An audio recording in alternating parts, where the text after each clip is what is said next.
Okay. Yeah. Yeah, welcome back. Another time today to just go through what's been happening. It's a good weekend. I can say that for sure. Um, and I think it's a quiet one also. That being said, I just have some catch up news to go through today. I also have some other things to talk about. Yesterday, it was quite good. Spoke about the trending news about Christianity under attack in Nigeria, and not only in Nigeria, even all over the world. And yeah, that was well received. Today, there's a lot of development that has happened, and I'm kind of want to dwell on that. So the first story I want to talk about is Atiku. When that news came out that Atiku said was going to step down, I said that was a lie. No, that's not possible. Number one, Atiku has been obsessed and fixated on this presidency thing. He believes that it is his right to be the president of Nigeria. So much so that he feels that he needs to prove to Obasanjo that Obasanjo, you know what, you don't hold the card on my political career. Because really, the whole agreement, the gentleman agreement was that, Obasanjo will be president for 8 years. And thereafter, give it over to possibly Atiku. People saw Atiku as the president apparent. But then they fell out. There was a falling apart. Atiku was corrupt. There was a lot of issues, that would definitely have impacted him becoming the president after Obasanjo. So Obasanjo did him dirty. And since then, he has never really forgiven Obasanjo. He has never even forgiven himself. Because really, we should have actually had a President Atiku in his first term, after Obasanjo's first term. So there was a plan by Atiku and his group in the PDP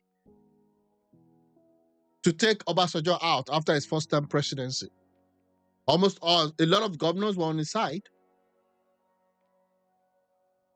And he was bent on making sure that Obasanjo only did one term.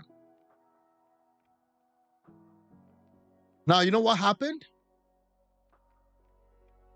Obasanjo had to go. Now, there's reports that Obasanjo had to go beg him. That Obasanjo prostrated to him. Now, I can verify if that happened or not. But there's reports that Obasanjo actually went to Atiku and prostrated and said, please, let me do the second term. Mind you, the reason was that Obasanjo was just coming out of prison. He had no structure. He had no money. He had no goodwill. So Atiku had funded Obasanjo's campaign prior to 1999 elections. Atiku, Babangida, and all those, guys funded the PDP. So it was actually, in that vein that he felt that I actually formed this party. And that also explains why, more often than not, when he goes for the presidential primaries under PDP, he always gets the ticket, even though just a few months ago, it was with another party. It was with ACN at some time. It was with APC at a point in time. So because he actually funded the PDP. But now, Wike is in there now, and the old formula is just in shambles. So based on that, he believed that he was meant to be the next president after Obasanjo. So after Obasanjo, before Obasanjo finished his first term, he planned with some PDP governors to take out Obasanjo. And he almost succeeded. And Obasanjo had to go, according to news story. Unfortunately, we were not in the age of social media then. I think a good camera, a good video would have helped. Now Obasanjo prostrated and said, Atiku, please, let me do this second term. And Obasanjo is not an easy person. I think that was why Obasanjo made sure that, I'm going to do this second term. But after that, I will make sure that Atiku, that you don't ever become the president of Nigeria. And he has been doing that right from that time. So when it was time for you to go back to the north, he went to bring Yaradua. I don't know if that was a good decision, but he went to bring Yaradua. And then what happened after that? After Yaradua, he brought Goodluck Jonathan. After Goodluck Jonathan, he had a falling out with Goodluck Jonathan. Even at that, it will still not support Atiku. This last election, it was more in favor of having Obi to be the president than Atiku. So there's still that rivalry between Atiku and Obasanjo. So again, Atiku stepping down for Obasanjo's second term was his own decision. And the thing about Nigerian presidency is this: once you miss it once, forget about it. It's over. So whatever Atiku is trying to do right now, trying to see if he can actually become the president and all of those, I'm not sure if it's going to work. To be honest with you, I'm not sure if it's going to work. And again, that's just the reality. His own time is over. His own time is over. So the best thing he could do is just to leave the race. But I know he's not going to do that. So that's why he came back to tell people that, you know what? Even though I said I'm going to step down for whoever wins the primaries, which I know Obi is not going to win the primaries anyways, because Obi can't compete with those guys. Obi is not even a PDP, he's not an ADC member as we speak right now. And Obi does not have any structure behind him in ADC. His LP structure, is not solid, even though he's still going to, if he wants to run for presidency under the LP, he has it hands down. But then it doesn't have that structural backing. There's a lot of, backlash in the LP. There's a lot of conflict happening right now in LP. So you have all of that. So Atiku has now said, you know what? I'm in that race. I'm not stepping down. So this was October 2nd. He came back and said, no, I never said that. I never said I was going to leave the race. I'm still in the race. And we'll see how that goes. But for me, I believe that ADC without Obi, ADC without a viable opposition, without a viable war chest to counteract PDP is going to be a big problem for them. Yeah, because APC has already consolidated all its wins. Okay? And they've done that. So it becomes difficult.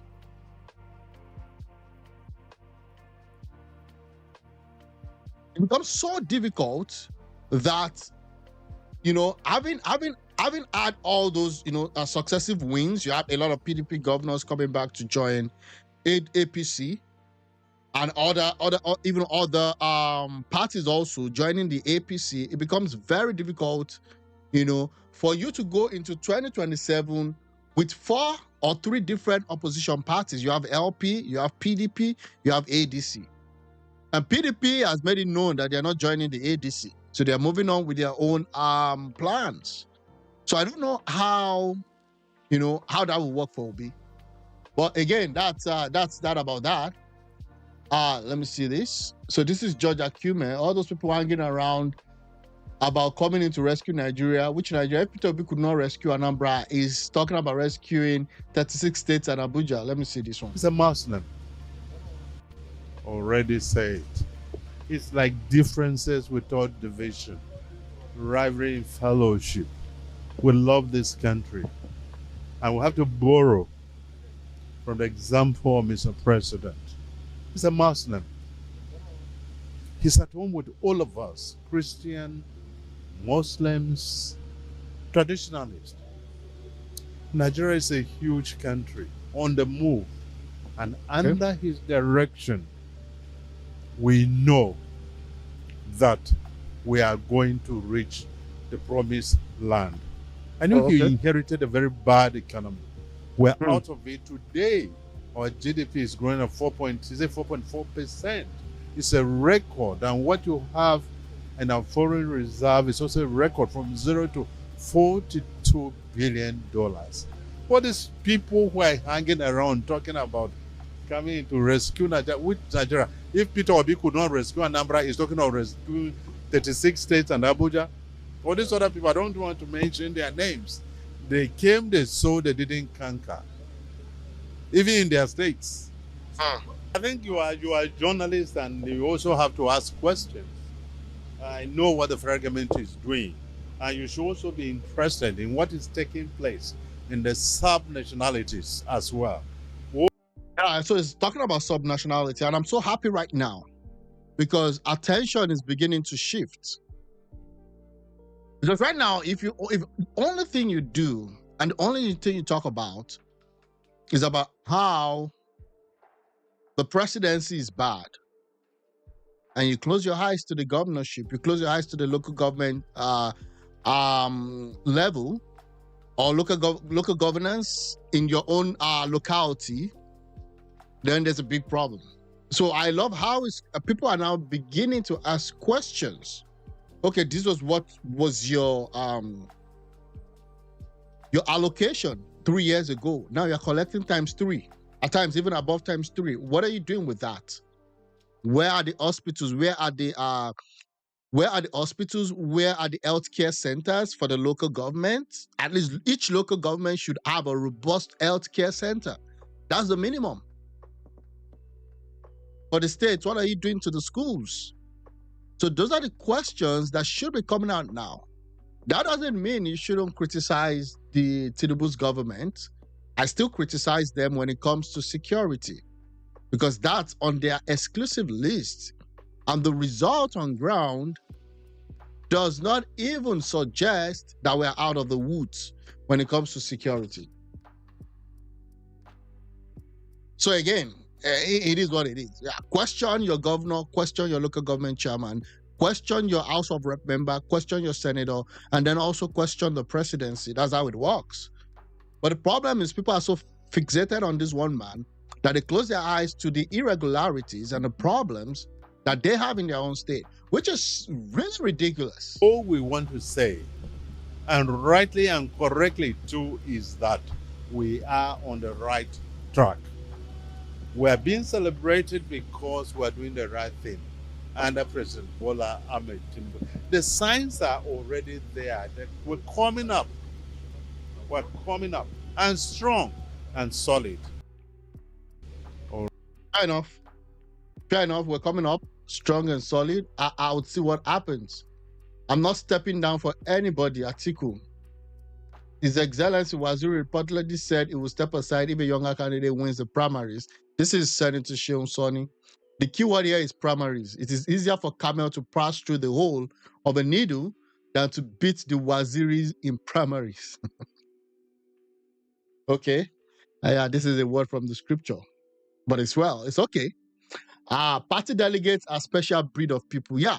And that's why I wish that the party politics in Nigeria changes. And again, when when Obi won, I felt that it would have beamed more light on the party politics happening in this country. And this is what I mean. I mean, it would have, one way or the other, try as much as possible to get people involved in what is happening at his party, Labour Party. Seriously, I felt like it would have said, oh, now it's time to take over this party. Build your chapter. Instead of that, he focused not to do that. And now he's really paying a serious price for that. He might end up being one of the most famous failed politicians in the history of Nigeria. And it's not that I'm trying to say Obi is not, a good person or is a bad person. I'm not talking about that. I'm just saying that he had the LP under lockdown. Immediately after 2023, there was nobody that could look Obi in the eye. Nobody could look Obi in the eye after the 2023 elections in Labour Party and even in some other parties. And what happened? Indecisiveness. And that was what Kenneth Okonkwo said yesterday. You know what? I told Obi it's over because I don't see a pathway here. And people were watching, people were interested in what was going to happen to the Labour Party. But right now, I don't even know what's happening there. I don't know if you know, but I don't know what's happening there. So again, that's it about that. Atiku is not stepping down. I'm sorry. Hopefully, there'll be a better strategy to sort things out. So this is Shehu Soni saying, you know what, Atiku is locked in for 2027. So right now, I'm going to start doing a permutation. And trust me, I get a lot of things right. I get some things wrong, but I get a lot of things right. I'm going to start doing a permutation on the likely candidates. So right now, Tinubu is running. Atiku is running. I'm 80% sure that Obi is going to run. I still don't know which platform. I still don't know because PDP is also open. Mind you, PDP has said, come here and we're going to give you the presidency. So will PDP and LP kind of work on something together? Because it's even going to be so difficult for Obedience to stomach Peter Obi running with Atiku. Seriously. I know they want to say, oh, no. Aisha will say, no, you need people to win presidency and all of those. No, it's going to be difficult for an Obedience to come and tell me that their whole aim was to stamp out corruption and then see them running with an Atiku. So all it's worth, Obedience are fine with Obi running for presidency and losing than to see him run with Atiku. What they want for Atiku is for Atiku to step down for Obi, and I said that yesterday, that's not going to happen. Number one, it's not going to happen because based on principle, what has Obi done for Atiku? No. You think about Nigerians. Okay, it doesn't work that way, bro. Number two, what sacrifice has Obi made? Atiku has made more sacrifice for Obi than Obi has done for Atiku.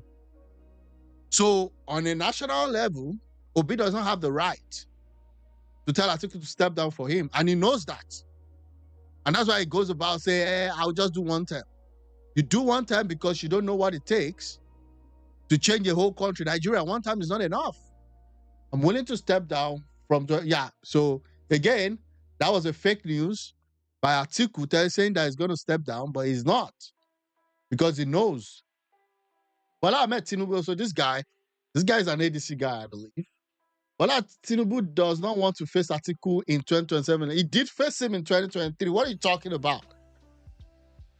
Who has to face than Atiku and Obi separately? If they come together, maybe that's when you're going to talk, but they're not going to come together. So look at what he's saying. Bola Tinubu does not want to face Atiku Abubakar in 2027 election. Do you think Tinubu is scared of an Atiku in an ADC? Not even a PDP. I would say Tinubu might be a little bit concerned if the coalition worked. That is no ADC, but you have, PDP, you have LP, you have SDP, and maybe Shore's party. And you have Shore's party at least to carry the, what's it called again? To carry them across the gate. So Bola Tinubu Ahmed Tinubu is not afraid of facing Atiku. Presidential aspirants do not want to face Atiku Abubakar in 2026 presidential primaries. The reason is straightforward. They seek an easier contest. If Atiku Abubakar fails to secure ADC ticket, Bola Tinubu may not even feel compelled to campaign extensively. Bola Tinubu, I don't understand what you're talking about. If Atiku fails, Atiku will not fail to secure ADC ticket because ADC is Atiku's baby. ADC is Atiku's baby. Like, how do you even explain it? ADC was created for Atiku, not for Obi, and not for Nigerians, not to help Nigerians. So don't let's get it twisted. Don't come here and say, oh, this and that. No. ADC was created by Atiku and it was El-Rufai. El-Rufai was the one, I believe, that started all of this. And El-Rufai advised Atiku wrongly to step out of the PDP. That was the biggest miscalculation in political history that I've ever seen in Nigeria. You left PDP where you have gone. Oh, you could say, oh, there were internal issues. There are internal issues in ADC right now, okay? If you don't know. Because the presidential candidate of ADC in 2023 says he doesn't even know why Atiku was given a free rein in that party. And I still wants to contest. There was this big pile of petition written to INEC. And I'm not sure if there are still court cases. Maybe Kachiku said he doesn't even recognize this so-called ADC coalition. The one House of Rep member says he doesn't even recognize them. That's the person officially sitting in the National Assembly. So I don't know who the hell went to tell Atiku that, the good idea is that leave the PDP's problem and then jump to one sinking ship, which is called the ADC. Where are the governors? Where are the local government chairman? And that was why, remember this, they had to tell Peter Obi that join ADC now or else the door is closed. Why are they running to tell Obi to join them? Why? Because they know that they don't have any foot to stand on right now. They've not won any seats. They don't have any plan. I mean, we're almost in 2026. So 1 year to elections, ADC has not even formed any. They've not formed committees, subcommittees, state ESCOs. How would they do it? I'm not even sure they're going to have polling agents across all boards in 2027. I'm serious. That was a very, very, I don't even know. It was a woeful decision for Atiku to have left PDP. I mean, the party that he formed in 1999. Again, I'm saying that was a very, very wrong move. But it is what it is. It is what it is. And for all intents and purposes, I feel that right now, for the coalition to work, something has to give. Something has to give. Maybe a cooler head would do. But again, APC is consolidating, and these guys are just moving here and there. And that's it. I had to tell, but if Atiku remained in PDP from his days as the vice president through 2015, we may be referring to him as former president. Love him or not, Tinubu played a long game with APC. He got the calculation right. Okay? That's this guy. Yeah. Okay, if he was in the PDP, maybe. I mean, the guy has moved. But the 99 time, he's still going to move again, hopefully. Let's see how it happens. And now he's saying I won't step down. Okay, that's fine. I don't know how the Obedience are taking it, but this is it. So you have this guy here. I'm not a fan, but he has something to say. Because I believe David Udenyi is primarily PDP before LP. That's me. I believe he rolls with the PDP guys more.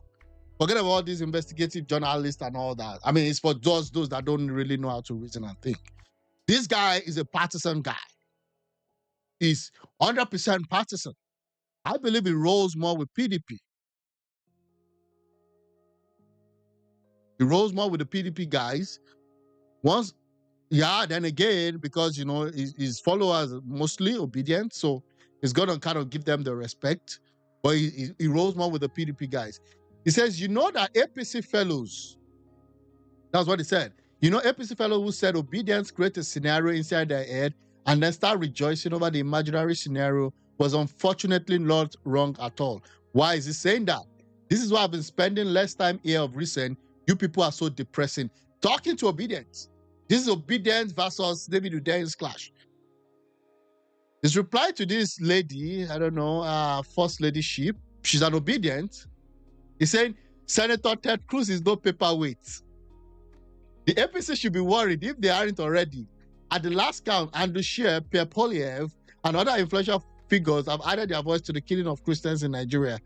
Yeah, we know that. So what's happening? The media in America and the UK are awash with the news. And these are early days. Europe and America have caught wind of the situation. Things are shaping up to become a global movement. The APC cannot handle the fire. Local propagandists are ill-equipped for what's coming.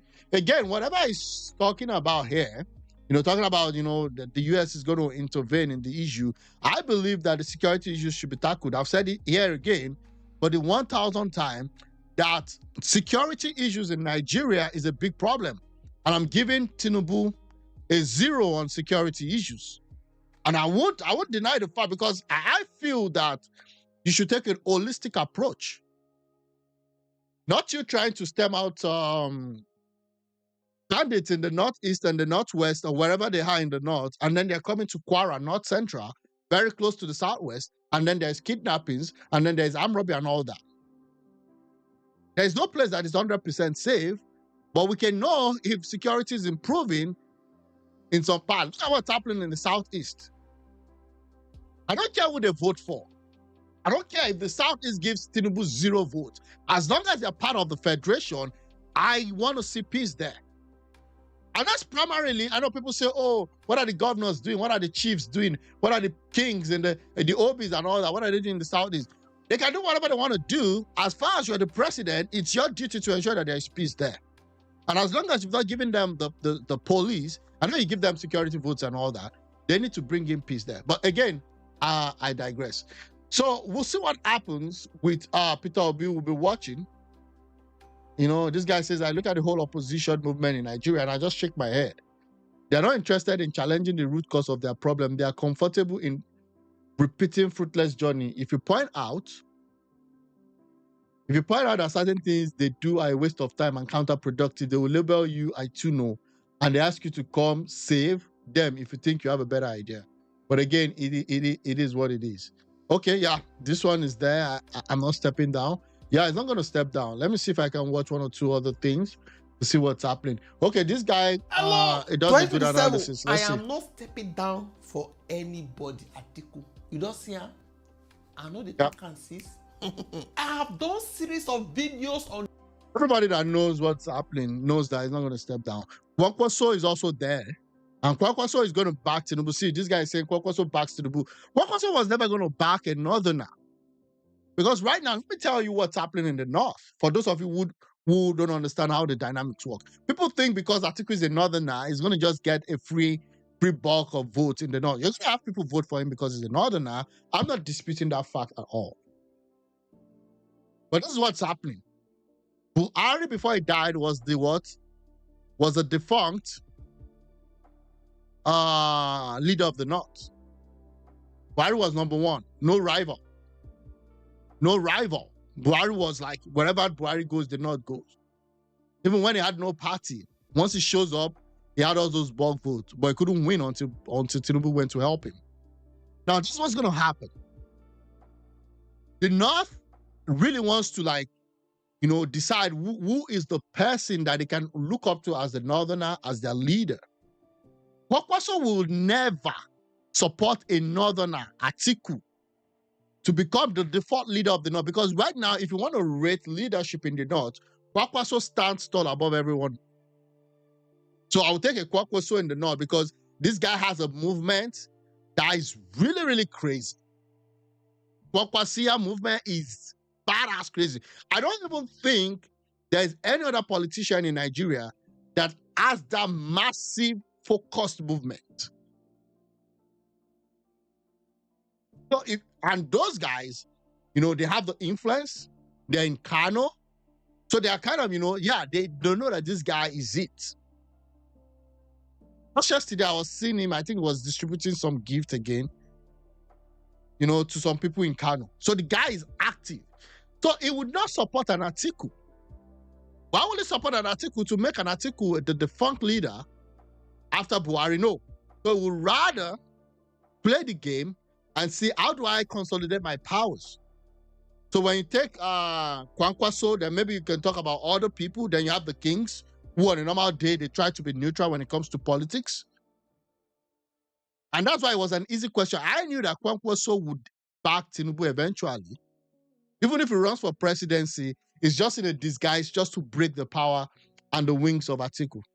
This matter because me, I know they like me the deceive person. Me, I know they like me the confused person. I know they like me something they to conk. I like to the break out now. When I see misery, people are a bit confused. If you go to my channel now, my YouTube channel, where I post every day, you can see if you type Atiku, when you get to my channel first, then you put Atiku. See, 2027 Kwankwaso backs Tinubu. Atiku exposed. Atiku, yeah. So at times I kind of get where this guy comes from. At times he tries to play it safe with the obedience. But again, that's fine. Would you support, would you still support Peter Obi if he agrees to be Atiku's running mate? Well, anyway, 6 months ago, that's fine. And then let's see. Outside service. He, however, said it was misrepresented by section of the media, which interpreted it as saying he will step down. Okay, we've seen that one I'm not going for a normal primaries, but the one. Obi won't join dollarized primaries. Obi then replies, Okay, well, that's a good thing. But then how does it become the president? And again, people will be like, oh, no. Okay, the thing is this. I know people are calling for revolution one way or the other, which is fine. But then the truth is this: revolution would not help Nigeria. It won't. Because we are divided across ethnic and religious lines. So no matter what the revolution is that you're trying to preach, at some point, it will be taken as an onslaught against another group or another set of individuals or another set of tribes. And that's why I don't really support that. Let me see if there's still anything. Dollarized, not just a primaries. Okay? Waiting obedience, they talk now. Now, thank you. They talk so. It talks, I can say it authoritatively that an Obi will never go into a primary election where he has to buy out the delegates. We know that.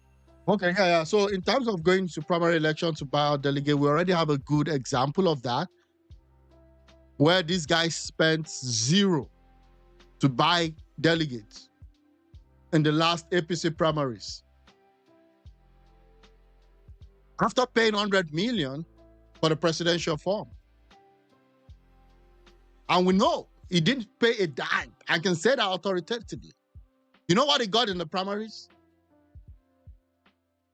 Zero. And that was Pastor Tunde Bakare. He didn't pay anybody. He didn't bribe anybody. You know what he got? Zero. Just saying. That's the reality on ground. Okay? All the movement, handing over the keys to people and waiting for the right time to strike, using those he has helped. You say that person resemble Atiku for your eyes all this while? What you smoke? You cannot do this. Okay, so that's that about that. That's his own point. Let me see. Okay, so and some of that's that with Atiku. We're gonna be watching and see how things will work and how things will go. But that's that about that. There's this news here that I want to talk about. So for whatever reason, Jonathan is back in the news. This guy is just like appearing in my field almost every other day now. If he's not talking about how they did him dirty in 2015, he's talking about how politicians, are this and that. They're talking about him coming back, which is not going to happen. He's not going to come. He's not going to run for anything. Let's forget about that. He's not going to run. I mean, if he runs for anything in 2027, is him running to Patience Jonathan. Jonathan is not running for anything. But if people are dragging him out and calling him out and trying to give him free hair time and free hair waves, of course he's going to use it. And that's what is happening. This guy is almost like, he's now almost everywhere, even more than the president.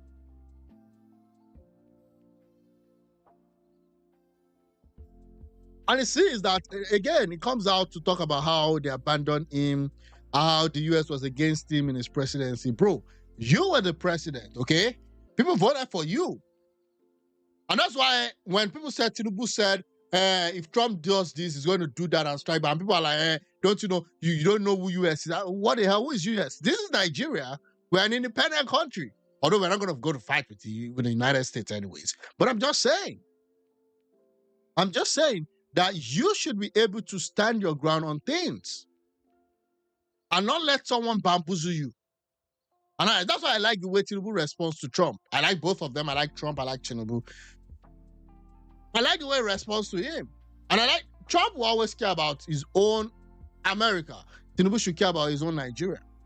So when USA does this, he also does that. And then they say, okay, cool, fine. Marco Rubio, the Secretary of State, will say, okay, hey, we're going to reduce this. We're going to reduce. No, that's how it should be. But again, I digress. So Jonathan is saying, I will die with scars of the Chibok girls. Yeah, I mean, that's it. That was the biggest blunder of your presidency.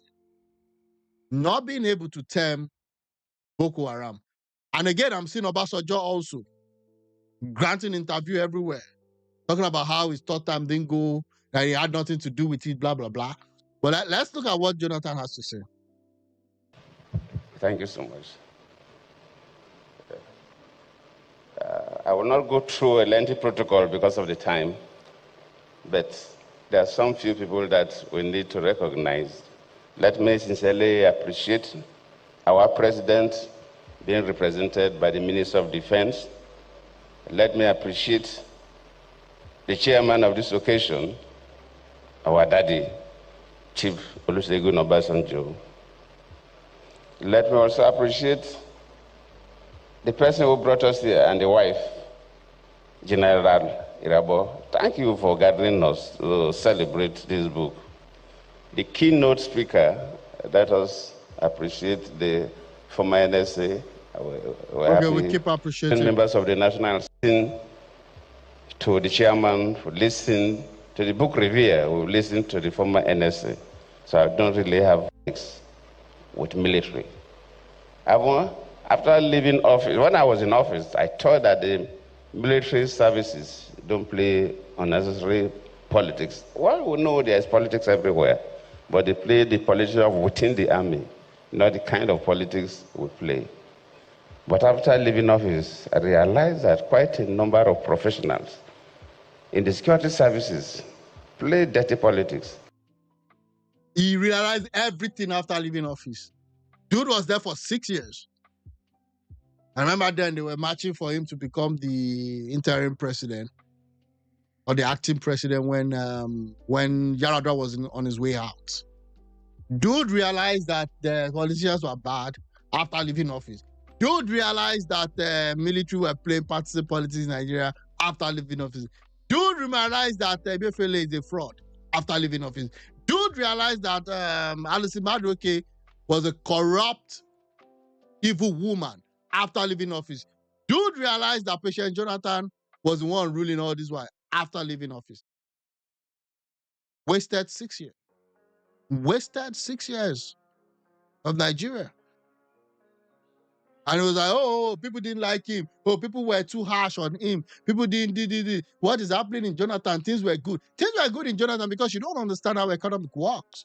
Whatever we're suffering right now, I will tell you that the foundation was laid during the Jonathan tenure.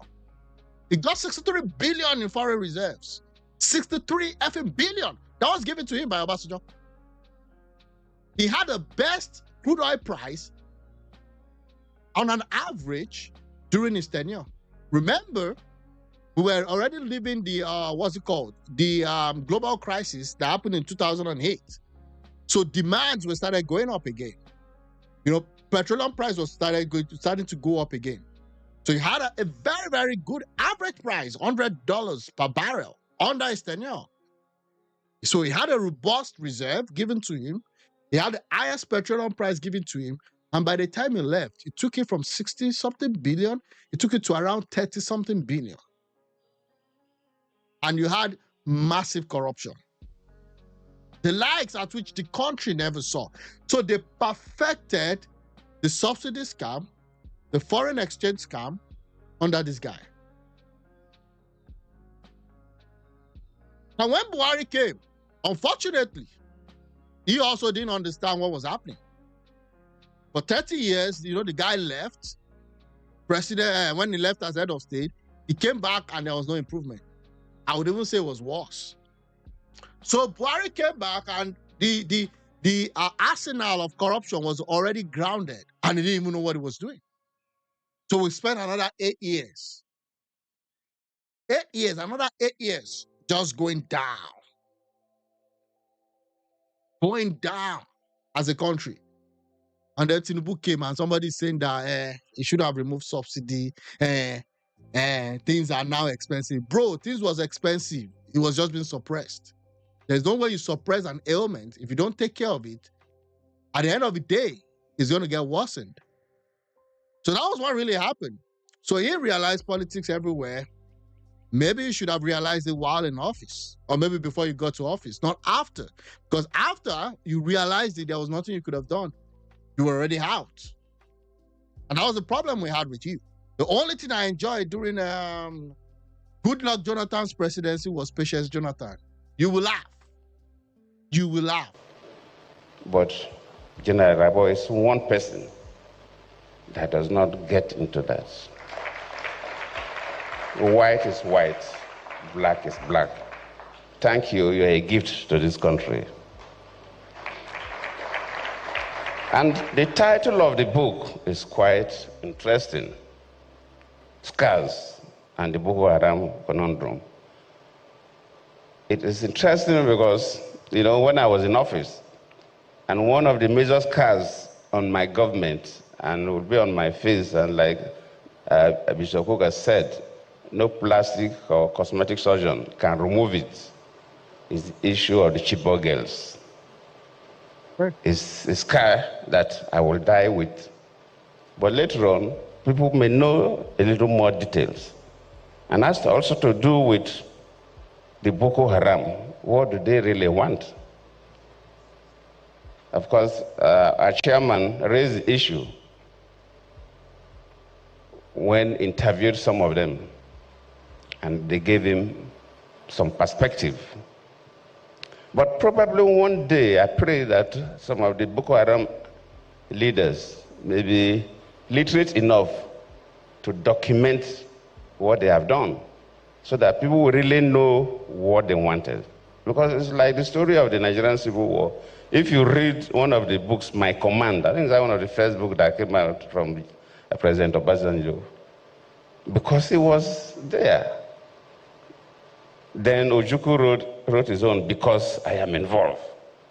So when those who were involved in something say it, you get a different perspective.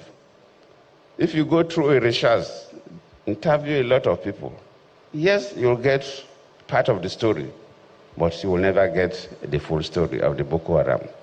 Because I was there. The Boko Haram started 2009 when I was the vice president to late Yaradua. Of course, I took over 2010 for 5 years, battling with the Boko Haram until I left. I thought that immediately I leave, within a reasonable time, late General Buhari was going to wipe them out, but till today, the Boko Haram is still there. So the issue of Boko Haram is a little more complex than sometimes we can conjecture. In 1999, when Obasanjo just became a president, we had some issues in the Southwest. But government was able to bring it down because there was a clear focus, there was clear reason, and government was able to. Then we had issues in the Niger Delta. And when I became the vice president, one of the major things I did was to visit the most dangerous camp of the militants in the Niger Delta. I remember when we flew down to Warri, by the time we got to the waterfront to take boats to that camp, they sent information to us that anybody following me must not carry a weapon. My ADC, my CSO, that nobody should carry a weapon. In fact, the Commissioner of Police of Delta State said, Vice President, no, you will not go there. The State Director of SSS to say, no, I will not go.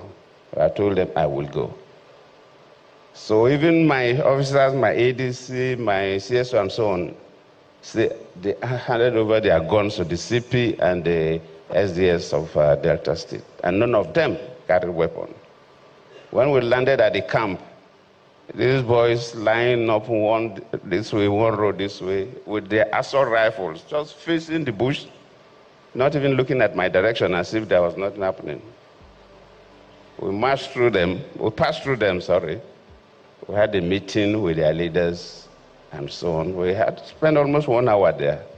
When we came back, that was the beginning of solving the the Niger Delta crisis. And we're able to get through. At least now, there's a reasonable pace in the Niger Delta. Okay. If you, like Bishop mentioned, the 82 and 83, when we have the Maitasinde religious crisis in this country. From research, the Maitasinde religious crisis, when some of them were arrested and analyzed and interviewed, they came from parts of the Sahel area between Nigeria and outside Nigeria, where we had major drought within that period, and the river pest disease that wiped out so many cattle. And so many young people from these areas migrated to the cities, Maiduguri and others, and they had no skills and nothing to do. And they were able to be recruited and cause havoc. Luckily, it was a military government then. So when the military... What does it mean, luckily, was a military government then? When you're the president of Nigeria, you are the effing commander-in-chief of the armed forces. And when it comes to insurgency, fortunately, the Constitution, you have the power to execute whatever strategy you need to execute. That is the soldiers, not the police now, the soldiers, they answer to your command as the president, not the other way around.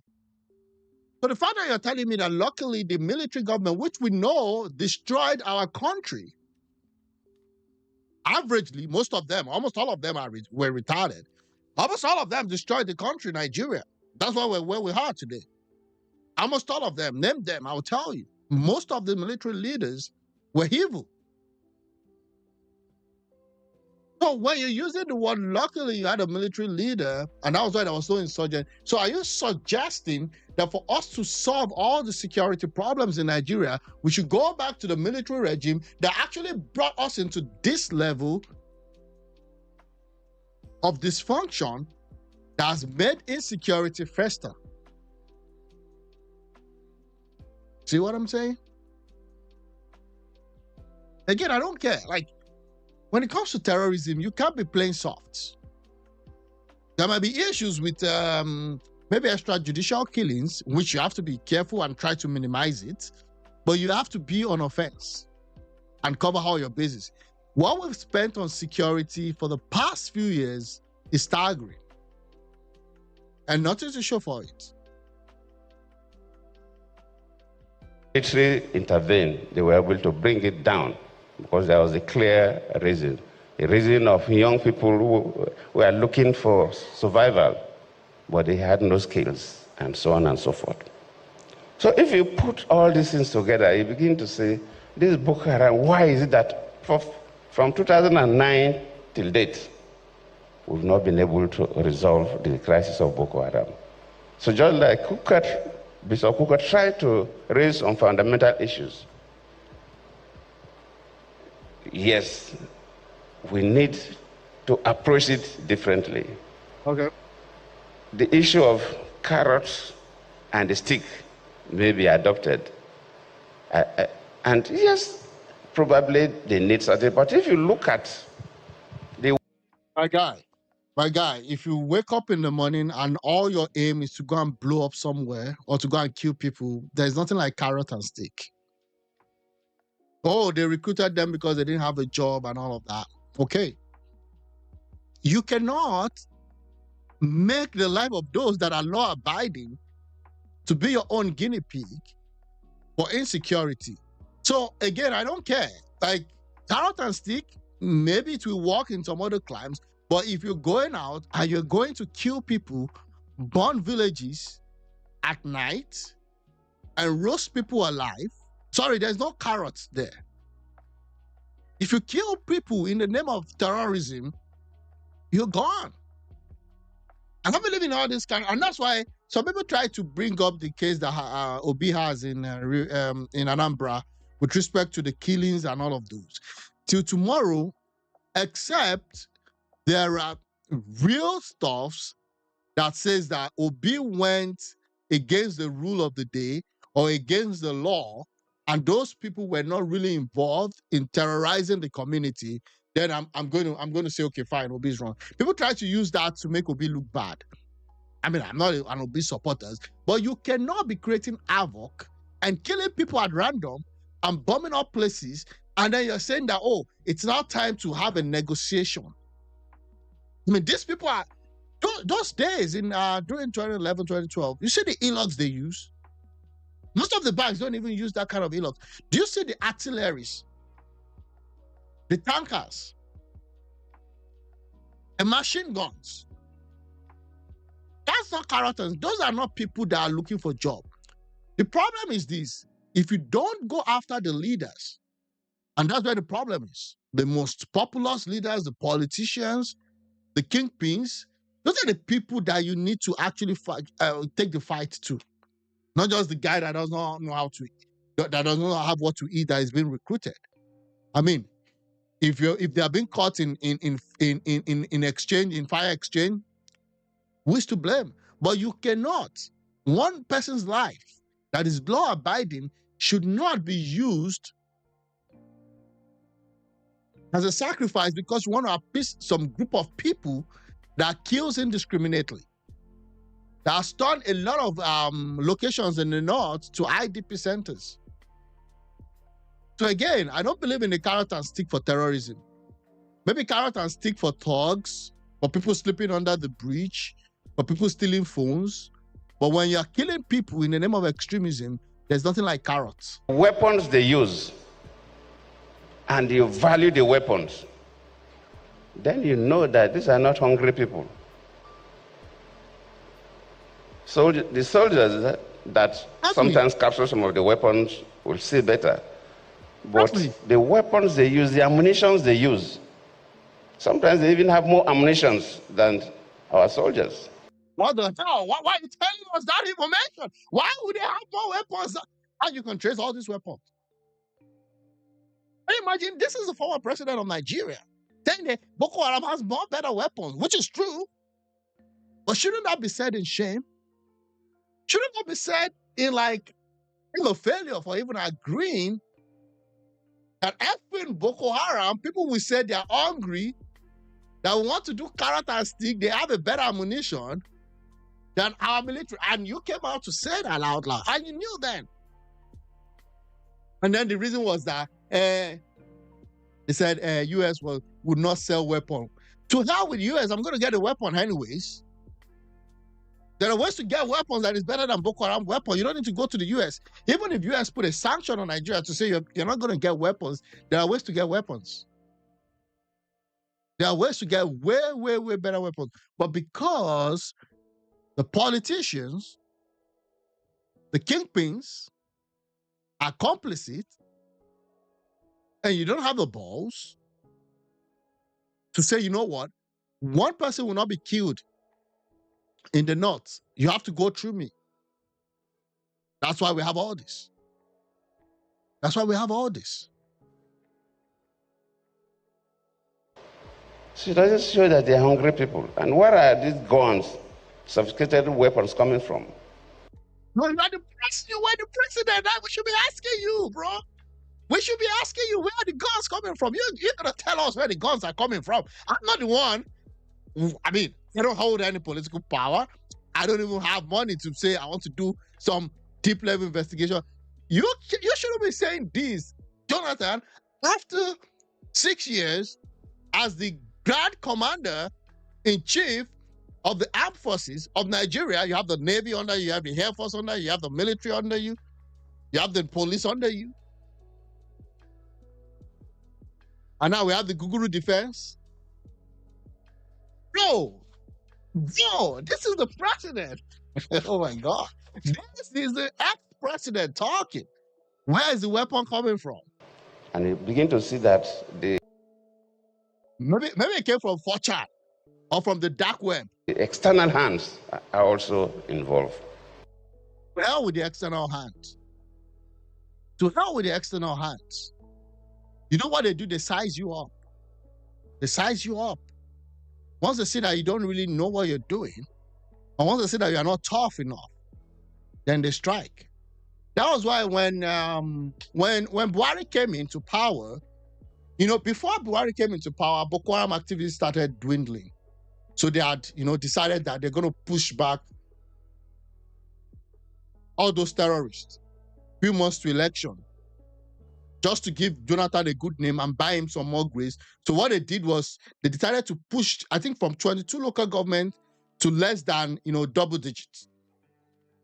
And I was like, why would you literally, before the 2015 election, be able to push these terrorists back from almost 22 local governments to less than 10?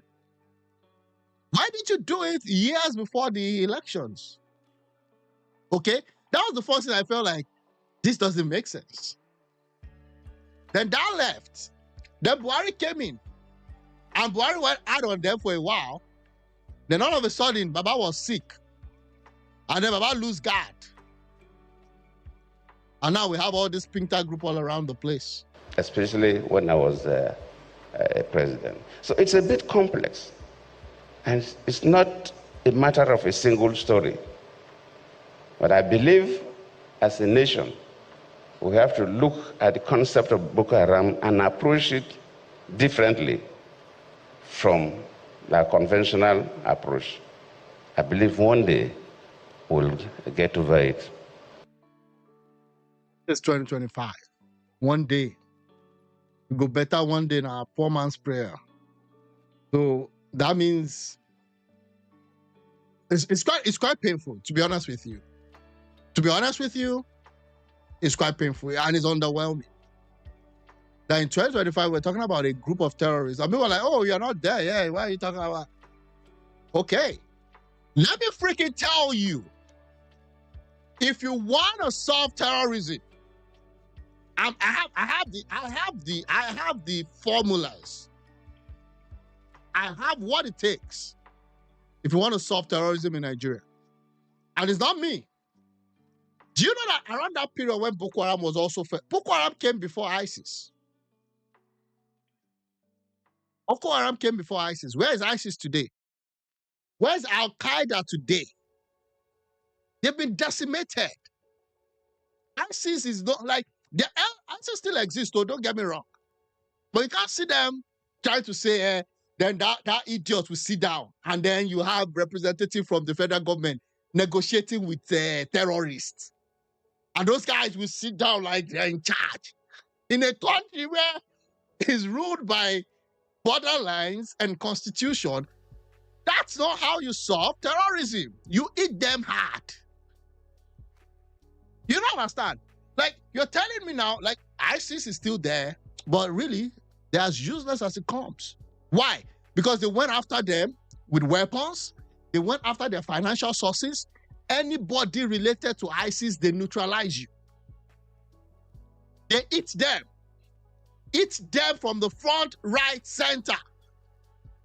That was how. Let me play that for you. Just give me 1 minute. Let me see if I can get that record for you. How we were able to destroy ISIS. And I said we, not me, but, Donald Trump was able to destroy ISIS. I will tell you, he gave the story. I have it here in my search stuff. Let's talk about this guy.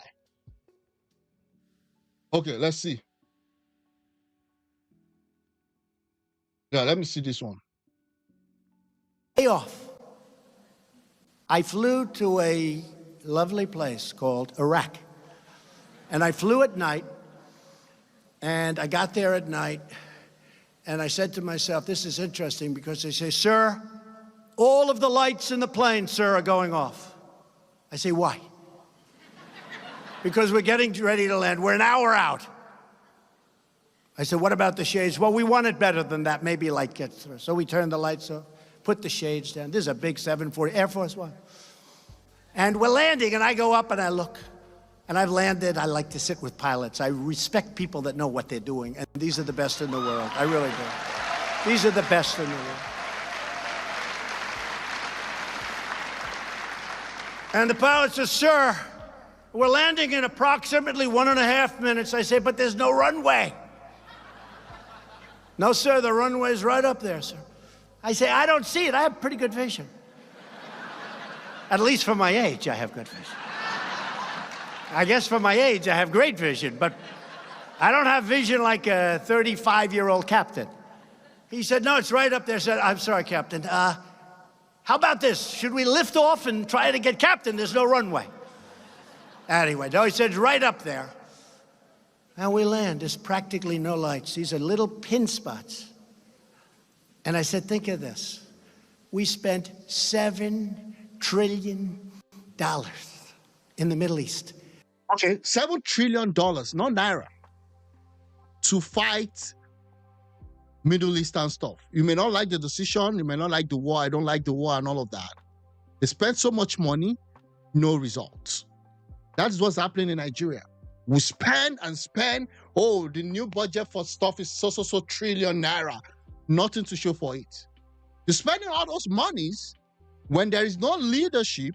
You're just going to be pouring money into the problem, thinking that more money will give you more security. No, it doesn't work that way. What you need is leadership. And we can't land a plane with the lights on. 20 years later, how bad is that? Now, seriously, how bad is it? How bad is it? $7 trillion and we have to fly in with no lights. But I met some incredible people. Generals. One of them came from Syria, the operation in Syria. And I was upset with my generals because they weren't getting it finished. I want the job done. I want to bring our people back home. Until Tinubu is upset with the generals, until Tinubu is upset with all of those guys in charge of security in Nigeria, we're going to be having all these problems.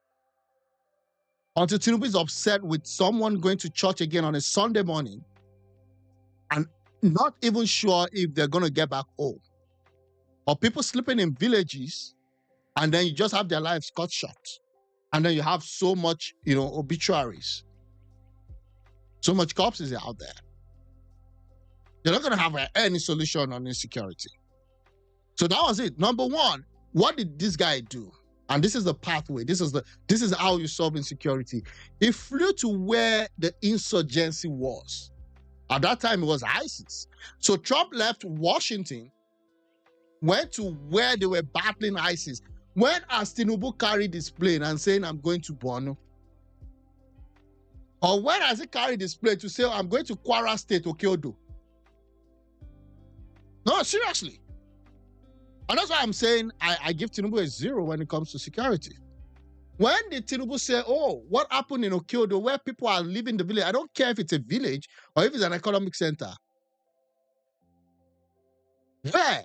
When did he carry his plane and say, I'm going to the southeast?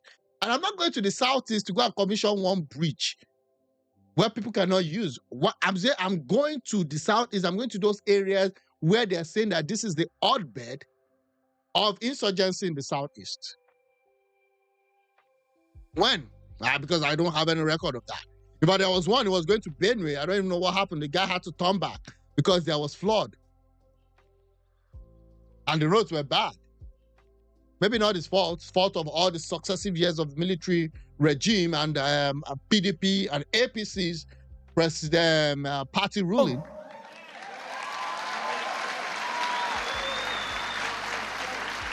It's not fair. And this is why I flew. So I met generals I didn't know. General 1, General 2, General 3. I mean, these generals, there's no person in Hollywood that could play the role. These guys are like perfect people. I said, what's your name? Sir, my name is Raisin. What the hell kind of a name? I said, Raisin, like the fruit? He goes, yes, sir, Raisin. What's your last name? Kane, Raisin Kane. I said, you gotta be kidding. It's true. Raisin Kane, I just made him a big star. Just like I did with Mattis when I said, we're gonna give you a new nickname, because Chaos is not a good nickname. So we changed his name. Called him Mad Dog. Mad Dog wasn't working too well, so what happened is I flew to Iraq. I wanted to meet the people on the site, because I learned you've got to meet the people on the site of all of this insurgency. You've got to go. You've got to go. Like, you've got to go. You cannot just say, oh, they're trying to work hard and all that. Seriously? Number one, life of soldiers are being wasted. Each day there is lack of decision-making, lack of leadership. People are being decimated. And I really applaud the foot soldiers of the Nigerian military.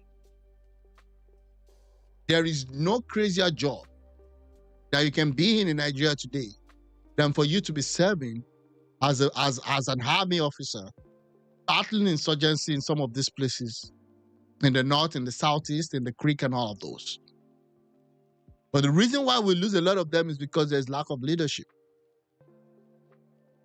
There's lack of leadership. Like, how do you even expect that people go, to fight? During Jonathan's time, and we're still going to go back for him to finish his speech. The cry was that we had people in the military saying that they just left. They just left their weapons because they couldn't even withstand the firepower that was coming out of these Boko Haram guys. And you're telling me that these are people that are hungry. What the hell? They're not hungry. These are trained terrorists that have taken over the shores of the country.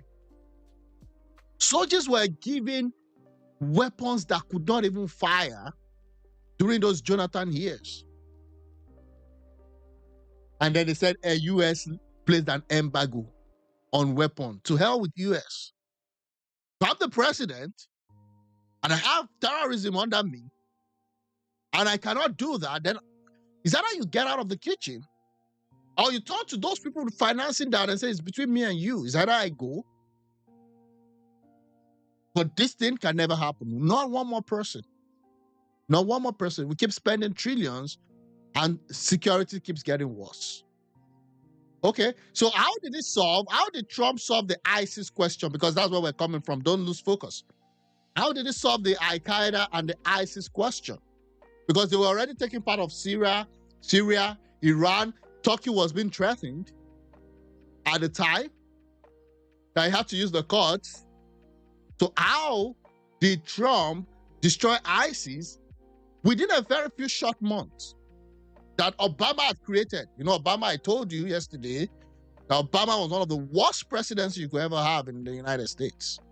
Because the guy did nothing for the blacks, did nothing for the whites, except for all those single-sex, same-sex married people. Those were Obama's heroes. More sometimes from soldiers, what's going on, than I do from generals. I do. I hate to say it. I tell that to the generals. What's going on than I do from generals. See what he said there? People on the site. Because I learn more sometimes from soldiers, what's going on, than I do from generals. Imagine. He learns more from those on the site. If you want to know how to solve Boko Haram's problem today, it's not one chief of army staff in Abuja that will tell you how to solve that problem. No. He's a guy that does not know if he's going to go back to his family tomorrow. He's the guy that does not know if he's going to go back to his children tomorrow, risking his life. That's the guy that should be in the room when they're formulating policies on how to tackle insecurity based on what he's facing in the field. Because that's the best way you could have the best feedback loop is by you confronting those that are facing the danger. I do. I hate to say it. I tell that to the generals all the time. But I didn't have to go there.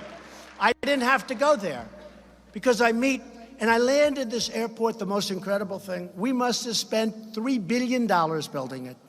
It's one of the reasons I don't want to leave Iraq so fast. I said, well, how do we leave this thing? So I have Raisin Cain, 3 other generals, colonels, sergeants, and I said, bring the cameras, I'm going to make a movie. This is the most incredible thing. And I said to the generals, listen, we got to get out. I want to know, why is it going to take 2 years to knock off 2 or 3 or 4%, which is what we had left? It won't, sir. I said, tell me why it won't. It won't, sir. If we attack them in a different manner, we can do it much faster. Okay, General Raisin Cain, how fast can... Sir, we can have it totally finished in 1 week. I said, 1 week? I was told 2 years. See that? In Washington, they were telling Trump it's going to take you 2 years to destroy all these insurgencies. On the battlefield, the guy in charge said it's going to take 1 week.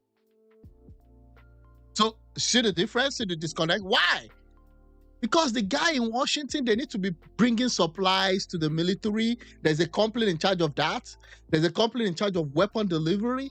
There's a company in charge of media. They have to fly logistics. There are people benefiting from that insurgency. The reason why you don't have security solved in Nigeria today is because there are people that are benefiting from insecurity in Nigeria. There was an account of what happened in Kwara State just a few days ago. Live account, those on the ground, not verified. But this is what they said. During the interview, he said that the soldiers came to them, to the vigilantes, collected their weapons, and told them that they wanted to go service them. Because they'll tell you, vigilante, you have to work with the soldiers. They took their weapon away, And they said they saw like helicopter patrolling, and they saw people dropping from the helicopter, and they started opening fire. That was the record on the ground. Okay, if you say, oh, it's a lie, it's fake news, how come they took their weapon? Again, why would you take the old weapon of everybody? That's some of the stupidity that we are made to live with in Nigeria. So they told Trump it's going to take 2 years. The person on the field fighting the terror said it's going to take 1 week. 1 week! That's right, sir. We're only hitting them from a temporary base in Syria. But if you gave us permission, we could hit them from the back, from the side, from all over, from the base that you're right on right now, sir. They won't know what the hell hit them.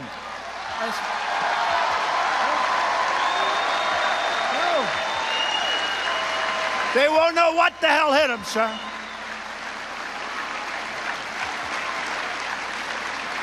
And I said, why didn't my other generals tell me that? I'm not going to tell you.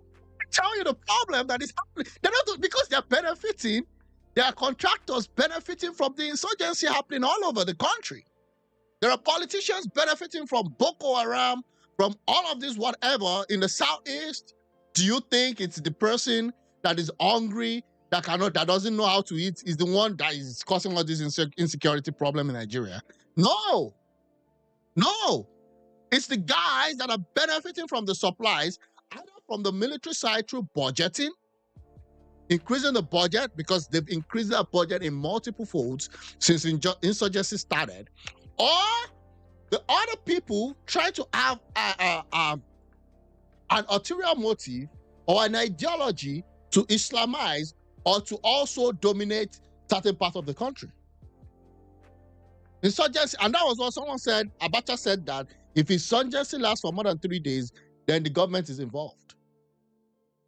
So we gotta know who is involved here as we speak. Why didn't they tell me that? They won't tell I said, did you tell them that? Not our place to say it, sir. They come in from Washington, sir. We have to take orders. That's it. So if they tell you, you know, one of the things that happened also in Kwara State, before I forget, was that they told the soldiers, they said they're not going to do anything, that they don't have the order. They don't tell you. And again, that's it. That's the way they're trained. Even if you are going to your death and the soldier says fire on, you have to fire on. If the command says fire on, but if they say withdraw, you have to withdraw. So anything may be happening, they say we don't have the orders to protect you. I'm sorry. And then you have these guys laughing with police, soldiers, and you know. You're the first one to ask us our opinion. I imagine that. True. It's true. Okay. So, long story short, he went back to Washington. And when he got to Washington, he gave those orders. That was why ISIS, fell so fast that Britain was like, oh, we don't know. We don't want to take our terrorists back, because people had left the United Kingdom to go and join ISIS. People have left all over the world. It was so fast that even the United UK politicians said, oh, no, we can't take our citizens back. And they said, oh, okay. Trump said, come and take everybody, come and take your citizens. ISIS is falling. ISIS is falling. I'm telling you. So when Jonathan in 2025 is now giving an account of what happened to the Chibok girls, to insecurity, when he was the president, and saying that, I don't know, maybe one day we're going to solve that problem, I feel so sad. So once again, let me thank you, General Irabo, for this, because I always appreciate people who clearly document events, so that maybe sometimes when we write our own, we'll borrow from your documentation. And I believe that all the military officers who were involved in this Boko Haram saga should be able to give us information about what the Boko Haram stood for.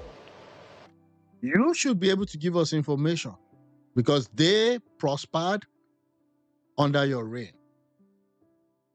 Can you see the disconnect? And again, that's why I don't understand why people are saying that I'm seeing stuff, Jonathan 2027. Like, people don't understand.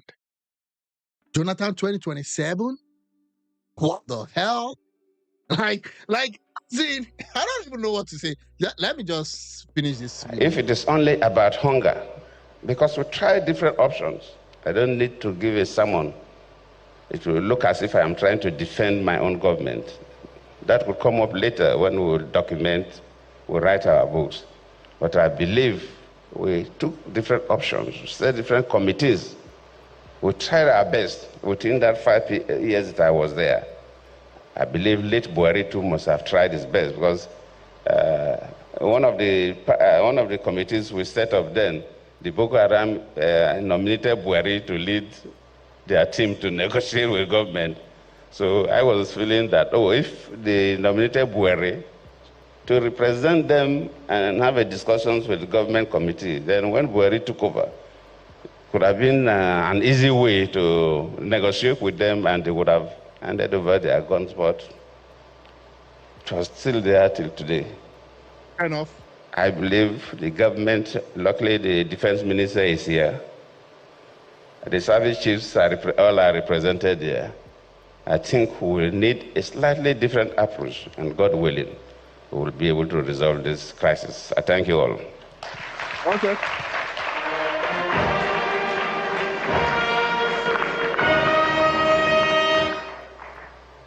Okay, so that's it.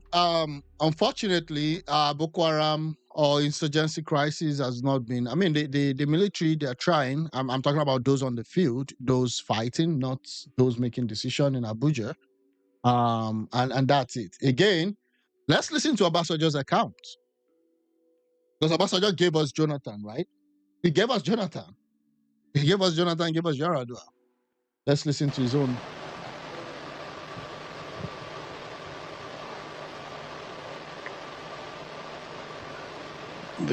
So the theme of this is that Boko Haram virtually is becoming part of Nigerian life. And it's so sad. I still remember the first time we had that bomb incident. The first time. And it was Abuja. It was actually Abuja.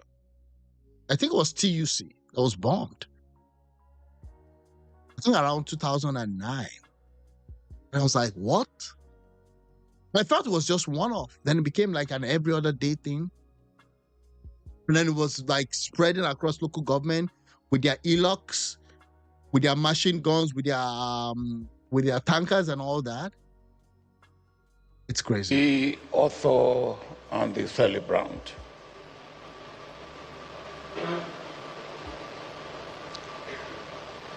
Your Excellencies, Your Eminence, you hold. I'm gonna skip some of this.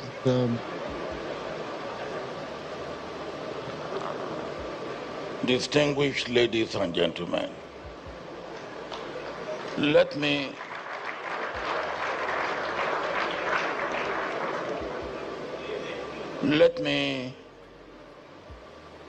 start by giving rules for this occasion. Except those that I will mention now who are on the program, the keynote remark maker, the book reviewer, the author, and the remark of the special guest of honor. Those are 4. And then, of course, the remark of the president that we finished. I need to fast. I need to. This a lot of stories here. Then you'll be switched off. And I don't think you will want to have that. Now, we will leave here not a minute later than 1. When General Rabo asked me to write the foreword to his book, I was extremely pleased. And I did not lose time at all to do it. And as I said, partly in my foreword,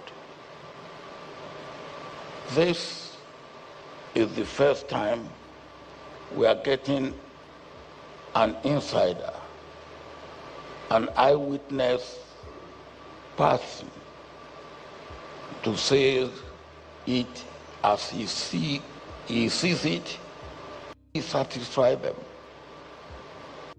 I'm not getting anything from this video. I just gonna move. Anyways, what he's trying to say is that Boko Haram virtually is becoming part of Nigerian life. Again, in a country that things are working, when you have people like this, you know, that have ruled before and all that, I believe that during the time when you had that insurgency, Obasanjo could have helped Jonathan, but Jonathan clearly and Obasanjo, they were not in good terms. So what happened was that I just left Jonathan to tackle the thing of which he didn't even have, you know, anything to do. So I'm going to move on. So this guy is still in the news. I don't know. I don't know why this guy is still in the news. After the revelation that there was actually an offer to pay Dangote staff and Dangote worker for 5 years salary. So Dangote said that, you know what, these guys, they've joined the union, blah, blah, blah, and all of that. I'm going to pay them all 5 years salary so that they can go. I learned that Pengerson said no. Pengerson said no. And that's crazy. Of Dangote refinery, both Pengerson and Nurtw. So they had a conversation and they told us that their employees, that they were free to join the union, being that it's the law. So this was in 2022 and we did not act.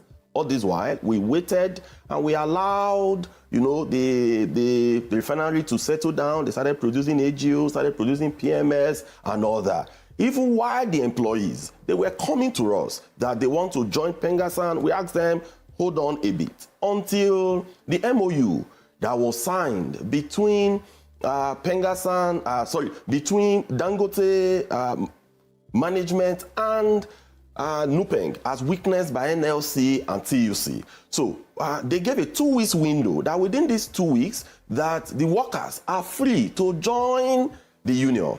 So when they now gave that 2 weeks notice, so the employees, they came to us in their droves that they want to join Pengerson. In fact, on a particular day, over 30 or 40 of them came to our secretariat and told us that they want to join Pengerson. So it was because of that, we now said, okay, let's deploy forms to them. We deploy a Google form to them, and behold, within 48 hours, over 800 plus filled the form. So they now said that they want us to unionize them before that window of 2 weeks elapses.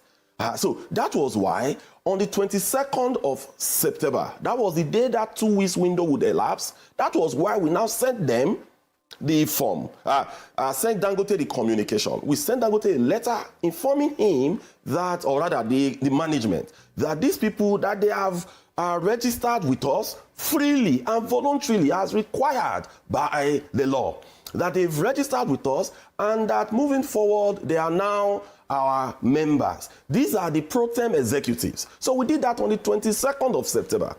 Then by the 23rd and 24th, they now got some of their HRO executives to do a word count. So they were going from offices to offices, from unit to unit, to confirm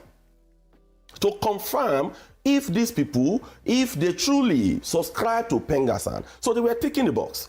Truly, over 800 plus acknowledge the fact that yes, we have signed to be members of Pengerson voluntarily. So this happened till Wednesday last week. Then on Thursday, that was when he now used a single letter to terminate over 800 plus people. I mean, Bukola, these people, they were employed, giving them individual letters and giving them their individual condition of service, right?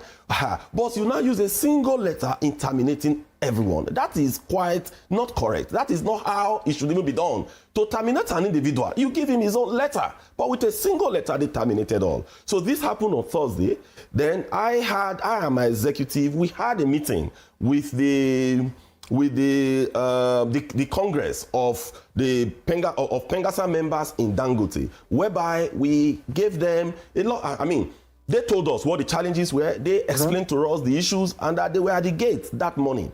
And we now had a NEC meeting on Saturday, and the NEC decided that this is an extraordinary times and we need to take an extraordinary measure. So that's what prompted the industrial action. And these were some of the things that were being discussed during the haggling and the back and forth during the meeting. Yes, certainly. Certainly. But the backstory is beginning to emerge to the effect that we're hearing that it was a WhatsApp group that was created in which, you know, some of these workers were being enlisted on that WhatsApp group to provide information about the operations of Dangote Refinery to your association. Have you chanced upon that report? To our association? Pegason was allegedly recruiting these staff to enlist in a WhatsApp group, and they provided forms for them, and they were asking them to provide confidential information about operations at the refinery. Which confidential information are they going to provide that would warrant a sack?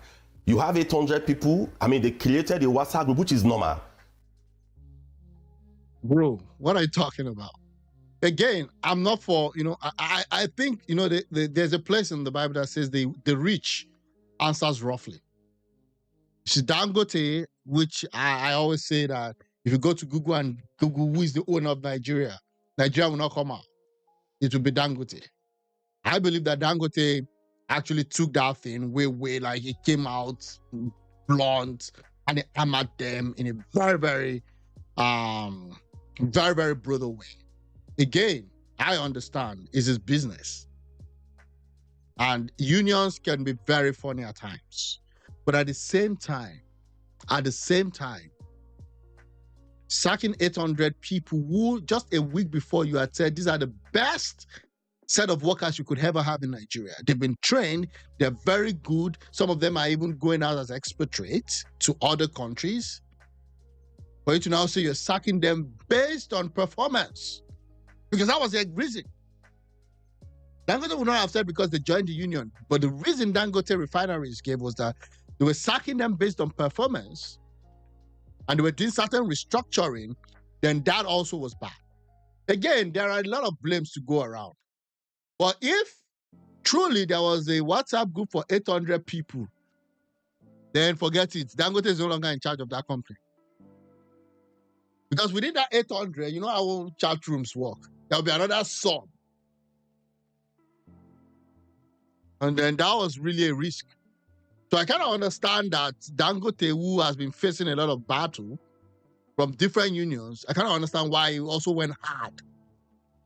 And again, Dangote's plan was that Dangote wasn't really, you know, bent on destroying those 800 people's life. But it felt like he saw that there was an unseen hand behind those 800 people that seems as if they were trying to sabotage the whole company. Because Dangote was facing a lot of battles from the marketers, from the downstream people, from the Nurtw, from this, from that, from the drivers. So it was crazy. So again, I expect Dangote to be on the edge. If you're a businessman and you're handling business and you're paying salaries and you have a 20 billion refineries, even though I know that people said the entire refinery, he got undue advantage, fine, I understand. So for you to now say there was a WhatsApp group, that shouldn't make Dangote worry. I know Dangote is going to worry. 800 people in a WhatsApp group. If I'm the one, I'm going to be worried. Pegasan have 160 branches. 150 of them operate in the private sector. And they all have WhatsApp group. I am from Total Energies upstream, all right? We have a WhatsApp group. You know, all the chapters, they have WhatsApp group. What is there about WhatsApp group? But if you run an organization and, you know, confidential information was being harvested from your organization to, you know, WhatsApp group chat that will go outside your community, would you be What is the confidential information? Would you be comfortable with that? What is the confidential information? And there is no Pengasan official that is even in that group, Bukola. It's a group of employees, all right? So if a group of employees, they are discussing things about their company, what is really the challenge about that? There is no Pengasan official. I am not in their WhatsApp group. There is none of the secretarial staff that is in their WhatsApp group. I can't be, because what is really special about Dangote? That's the question we've asked. Because really, Pengasan is in 150 private organizations. I cannot be in all their WhatsApp group. I don't belong to any of those WhatsApp groups because they have their chapter and their branch executives that manages their activities. So it's not really for us to be in their WhatsApp group. So they could be in their WhatsApp group discussing some issues peculiar to their organization. It's for them. But they should show us evidence of those confidential information that they were sharing with Pengasan. Show us the evidence of that. It's not just enough to say confidential information. Those are buzzwords. Just as they said, that sabotage. We later found out that there was really nothing like sabotage in any way. But another question that is just as important is why the conflicts are coming back to back. And people are asking, what do the oil industry players have against Dangote? Prior to Pengasan versus Dangote, it was Nupeng, and Dangote was Darkman versus Dangote. So why are these issues coming back to back? Do you know that as of today, Dangote refinery doesn't have license to operate? NMDPRA is the regulator of the mid and the downstream in the oil and gas industry. They don't even allow the NMDPRA to do their work. Let me explain one thing to you, Bukola. Dangote has operated in an industry that you didn't have regulations. So he has been used to, being in a system where there is no regulation, a system where you just set up factory, you really, don't have those kind of strong regulations that we have in the oil and gas industry. That was why, from the beginning, if you could check, the problem started earlier with NMDPRA, the regulator of the industry. If you remember, where the current authority chief executive came out to make some statements, I think sometime last year. Then you now have a series of challenges, thereafter. So the problem really is that I'm not quite sure that they did their due diligence to understand this industry, because the oil and gas industry is a unique industry that operates, that has the same code, all over the world. So that understanding really was not there, number one. Then number two, people have asked, is it really about the sacking of these people? What else could it be? Okay, when they have even agreed now to say we are moving them, we are taking them back, didn't the strike end? The strike ended. So if it was because of another reason, we wouldn't have stopped the strike, right? But the strike ended immediately. They said, okay, the federal government imposed it on them that, okay, you are going to do this or that. And as of today, they said they've accepted. So we are watching. So it was purely about these people.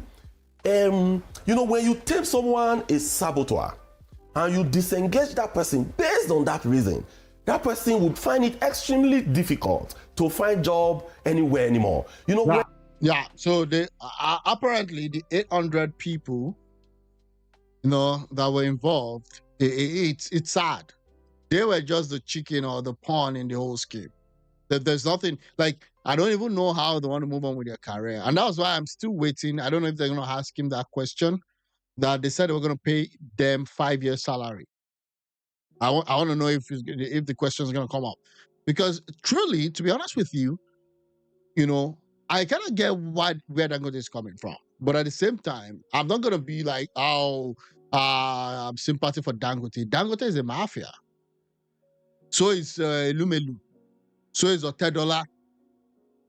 So again, I kind of get, the rationale behind them joining a union, but at the same time, all these unions also, what has been the value add? Because the union is going on strike almost every other time. There's going to be scarcity because the union are trying to fight something, fight that thing. You can't do that for a private company. It becomes very difficult. Thank you. It becomes very, very difficult. You even terminate someone from his place of work. It's difficult for that person to find job elsewhere because they will ask you, where have you worked? Go and bring references from where you've worked. there's no employer that will see that Mr. A was terminated in a particular organization that will want to employ such person. Talk less of the fact that they were termed saboteur. So when you say someone has sabotaged your company, that was why we were really interested to say, no, these are young engineers, 26, 27, 28 years old, that their future will be destroyed if we don't act decisively. So, but when you say that Dangote doesn't have a license to operate, it really doesn't answer all of the questions, because then some would say that perhaps the oil industry players do not want the importation regime to end, and hence perhaps that the marketers are using Nurtw and Pengassan as proxies to fight a player who has put his hard-earned money, $20 billion, to put an investment on ground that has now begun to help Nigeria exit that regime of petroleum, of importation of petroleum products. Is that the case here, that the marketers are using Pengassan and Nurtw as proxies to fight Dangote, and indeed some government players, whom Dangote himself accused as having refineries abroad, do not also want that investment, that national asset, to thrive? First, Bukola, NMDPRO is a government agency, right? So it's owned by government. So what you are saying is that the government does not want Dangote to succeed. That's what you infer by that. Because if the regulator, that is government, they are government. So if they are having some issues with the refineries, so that means government does not want Dangote to operate. And that is not the case, number one. Then number two, Bukola, really, we've heard these narratives. As unionists at times, we have thick skins because people spin narratives X, Y, Z. The question we have asked is that if Dangote did not sack those people, there wouldn't have been any cause for action. That's the reality. So who started it? Was it that Dangote was? No, so the thing is that Dangote doesn't want union. There is no major entrepreneur that wants union. I'm talking about the big wigs now. I'm not talking about a small company or government. I'm saying major employers of labor hate unions. Those are two parallel lines. They never meet. Elon Musk in the US hates union. Amazon hates union. And the battle is still going on. Jeff Bezos had to shut down a factory, a warehouse, because they're into buying and selling, so not factory, but a warehouse in Quebec, because those people wanted to do union. So they said, oh, we're going to vote. They said, okay, fine. They voted, and they voted for unionism. The next day, Jeff Bezos just closed down. He closed it down. So again, I kind of understand where it's coming from, but let's be real with ourselves. There is no successful entrepreneur that would love union, because at times, union also brings in some level of bureaucracy into businesses. That's what they do. And again, for a company that is new, that is just trying to get its feet, I understand it's benefited a lot from the federal government and all of those, that is fighting wars at different ends. The last thing you want to stress is maybe your staff are not loyal. That's the last thing you want to even get yourself involved. So, yeah, he's gonna fight them to the end. He doesn't want union. He doesn't want union. Maybe in the next 10 years, there may be a case for it, but not now. That the refinery is trying. And that was what what's his name again? Oshiomhole said yesterday. Oshiomhole was that was too early for them to have been parading union. I mean, you didn't even allow the oil to circulate around the country first. Was just on his own, allowing the people to unionize. Then we will not go there and start struggling. The answer clearly is a no. So the cause of action was because of the termination of these people. Then talking about marketers, we largely in Pengassan, we have our teeth majorly in the upstream and minimal presence in both the mid and the downstream, Bukola. Okay, so I'm not saying that employees. So okay, fine. You're saying that employers have what? They have no choice about union. Yeah, I'm not arguing about that. But I'm also saying that there are laws, right? There are ways you could actually work things out. I'm not saying that, that Dangote should not. The banks, even you have a lot of stuff happening in the banks, you have a lot of firing that happens in the bank, then okay. then what happens after that? And again, Dangote Refinery is just beginning to move on. Okay, so why is it that because they can't have union now, then you have to shut down the whole country? There are also rules that the unions have to move on with. I'm not okay with the 800 people being sacked. I've said that, like, for the opt-in time. But that being said also, okay, there are ways to go about it. So why I don't agree with Dangote, I kind of understand. And again, in terms of union, at times, there is also some variation. There are some companies, there's some employers that will tell you no unionization, and there's nothing you can do about it. We are not into PMS distribution. We are not into moving PMS from one tank farm to another. That's not our core area of jurisdiction. So Nupeng is in that area. For us, the clear cause of it was issues bordering about the sack. I have asked a question. If he did not sack these our members and we are agitating for no just cause, then that question will be valid. But when you drill it down, he started it, or the company management started it by the firing unjustly of 800 people. So when they now recall them back, didn't the strike stop? How come those marketers did not tell us that we should not stop the strike?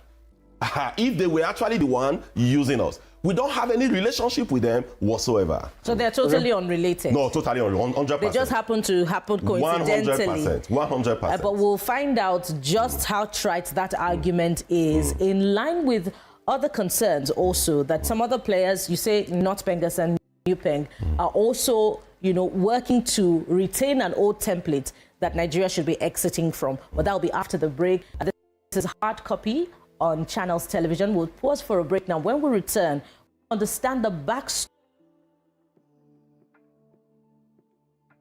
Yeah, I'm having like buffers here. What's happening? Because my internet just gave up on me.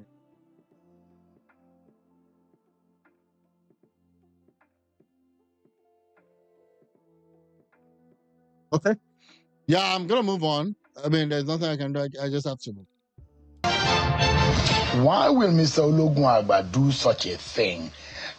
Was he acting alone, or was he acting on instruction?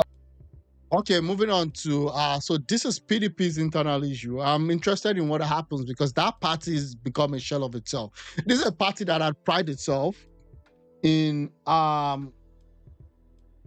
that's pride itself, in, what's it called again?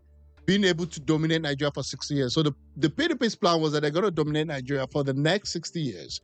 But right now, they can't even dominate themselves. Of someone else or some other persons, let's be asking him, because Senator Anyanwu has laid it bare. Mr. Debo Ologunagba, the National Public Secretary of the PDP, is live for us tonight on the program. Thanks so much indeed for joining us tonight. Good evening, Sean. Nice to be here. Thank you so much. There are a lot of clarities that you need to make. First and foremost, I see a lot of people mispronounce your name. It's a very cumbersome Yoruba name, which could mean three different things. Ologunagba, that means herbalist or someone with a lot of juju, elderly one. Ologun means Ologunagba means a hunter or someone with some powers of hunting or expeditious powers. Then the other one, medication, Ologunagba. So which one is yours really? So that you can set the record straight. Coming before you can be very exciting, and I'm happy you're trying to promote this name. It's a combination of the whole. I tell you this. Number one, he was a major general or general in the army. He's very savvy when it comes to healing people traditionally with orthodox medicine, and the capacity. Ologunagba. Ologun. Okay. Ogunagba. Okay. To withstand challenges right now. So it's a combination of all that you thought about. So you're Ologunagba, pronounced Ologunagba. So you're a descendant of a powerful man. Not just that, a major general in my own estimation. Although you don't look like someone who has the capacity to fight in a battle, but it looks like you're fighting one. Give to the battlefield and we can party. You'll find out. Yeah. You'll find out right now. I'm not even fighting a party, a war in the party, because there's no war in the party. We are making a clarification of situation in the party. And make no mistake about it. The idea in In your opening remarks, you talk about mercy, house of commotion. It is far from it. PDP is in disarray. There's nothing you can talk about. There's nothing you cannot even tell me otherwise. That party is in utter disarray. Like, you have one of your major financiers working for Tinubu. Then what are you talking about?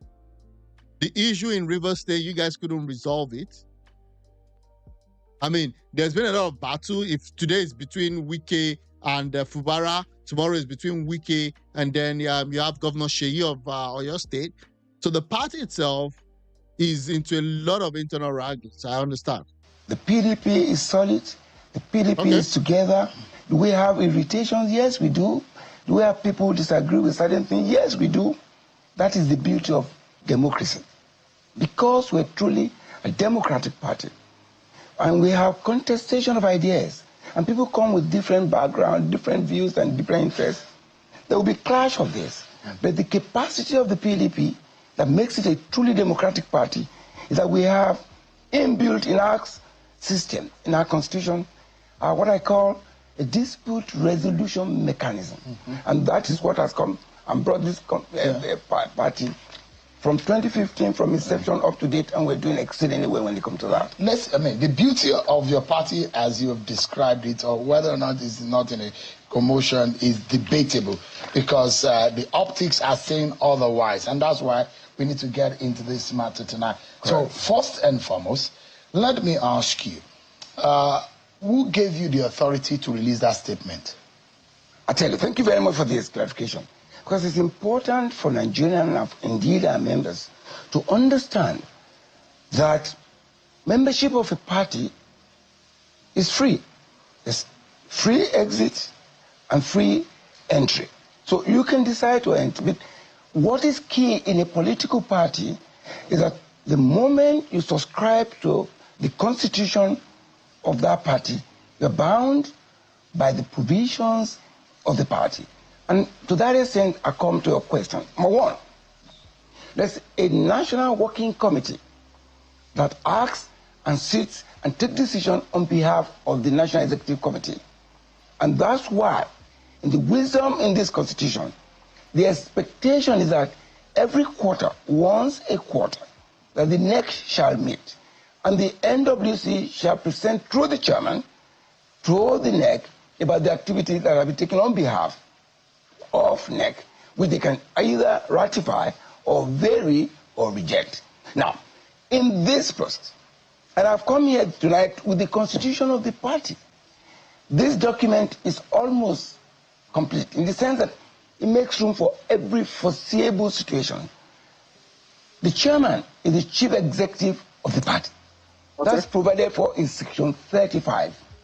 And in that, it says the chairman shall summon. Summon means to activate.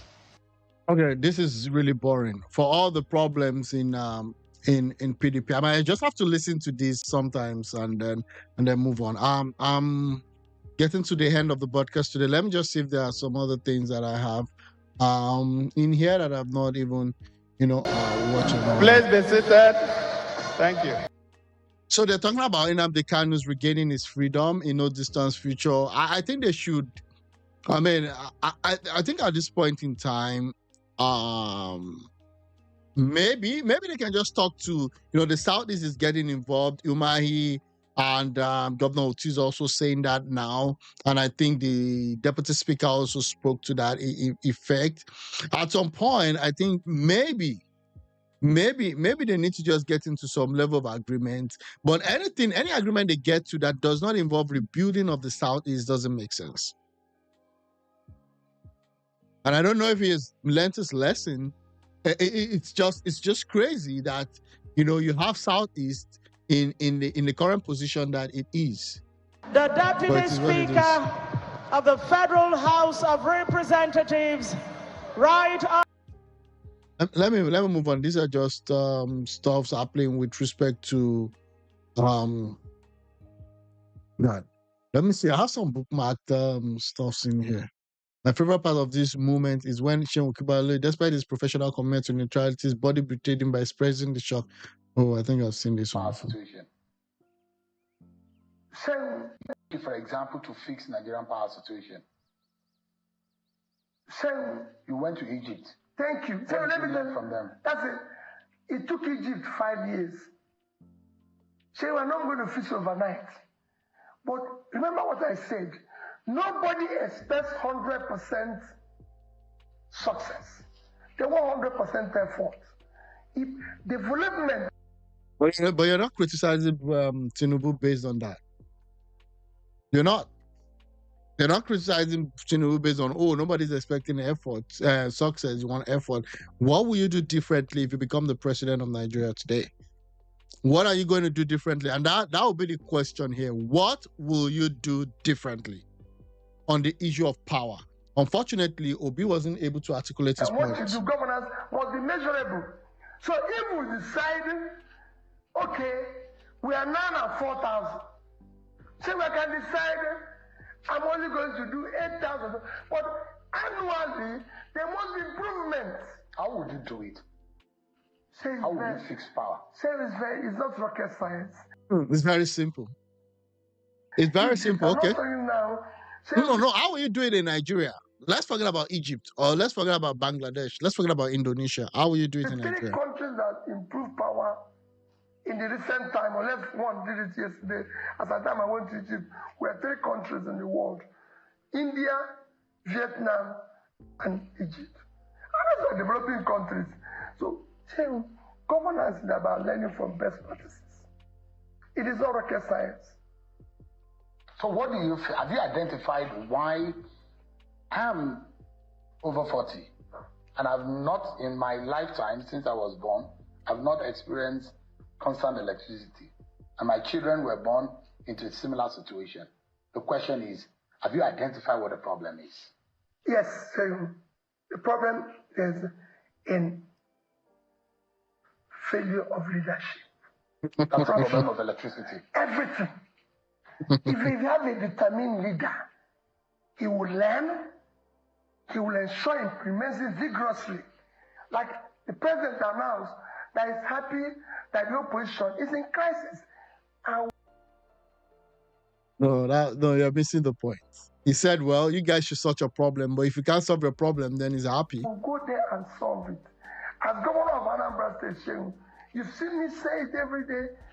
Oju Zokari is there. He came to campaign for Chekunife. I gave him the vehicles that took him to... No. We're talking about power. Bro, you're bungling the question. What will you do differently about power? What the hell does Oju Zokalo have to do with power generation in Nigeria and campaign? The campaign, when he finished, he came to my lodge, ate lunch in front of me, standing this way, Uche standing this way. He said he has come to campaign, that I've done well, Uche will replace me. And I was in that election. And when I go to, they go say, oh, Peter, you're too weak. I said, I did the people going to vote. When the people voted, for example, to fix Nigerian power situation. Okay, that's that about that.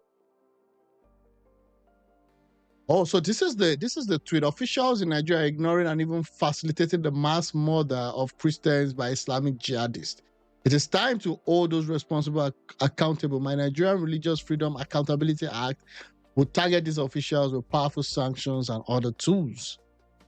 Senator, stop these malicious, contrived lies against my country. We do not have a religious war in my country. The degraded Boko Haram terrorists operating on the fringe of Nigeria, Northeast, target everyone. They attack farmers and soldiers, the bandits in the Northwest, kill worshippers in their mosque. Christians are not targeted.